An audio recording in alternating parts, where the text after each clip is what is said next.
एक साहिबान मस्जिद में बैठे देख रहे थे कि सब लोग हज को जा रहे हैं, तो जिक्र हो रहा था।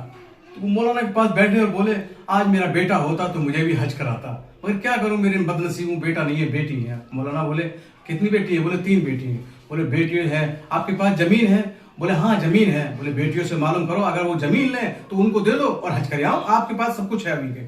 तो उन्होंने कहा ठीक है। उन्होंने पूछा तो किसी बेटी ने ये नहीं कहा कि हम हज करा दें, जमीन बेच लो और अपने चले जाओगे, हमारे को कुछ नहीं है, हमें मत देना जमीन। उन्होंने सब फिर पूछा, बोले अगर जमीन तुम में से कोई सा लेता हो तो मैं तुम्हें दे देता हूँ, बाकी मैं किसी और को दूंगा, पहले तुम्हारा हक है। फिर एक दामाद ने जमीन ले ली।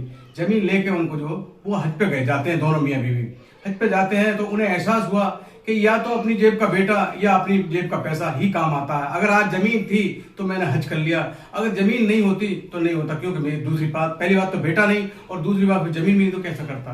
तो दोस्तों, बेटी क्या करती है, आए गई चली गई, लिहाज ख्याल करती हैं, मगर जब किसी टाइम कोई ऐसा काम पड़ता है तो कहते हैं हमारे बस की बात नहीं है, चाहे आप करो या मत करो, ये खुद पे अपने आप निर्भर करता है। तो मैं कहता हूँ, फिर उन्होंने क्या काम करा, फिर भी उन्होंने लिहाज करा कि देखो मेरे मरने के बाद में मर जाऊंगा तो ये मेरी बेटी किसके सहारे आएंगी, क्योंकि मेरा बेटा तो कोई है नहीं। भाई को उन्होंने 2 बीघा जमीन दी, बोले जब भी कभी आए तो इनकी रोटी खिला देना, टाइम पे पानी पिला देना, भाई इतना ही बहुत। भाई बोला अगर आप ये भी नहीं दोगे, जब भी मैं ये काम करूंगा, दाल और हाथ का जो भी काम करना फर्ज बनता है मैं करूंगा।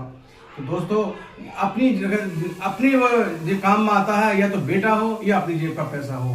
दोस्तों, मेरा ये वीडियो लाइक करें, सब्सक्राइब करें।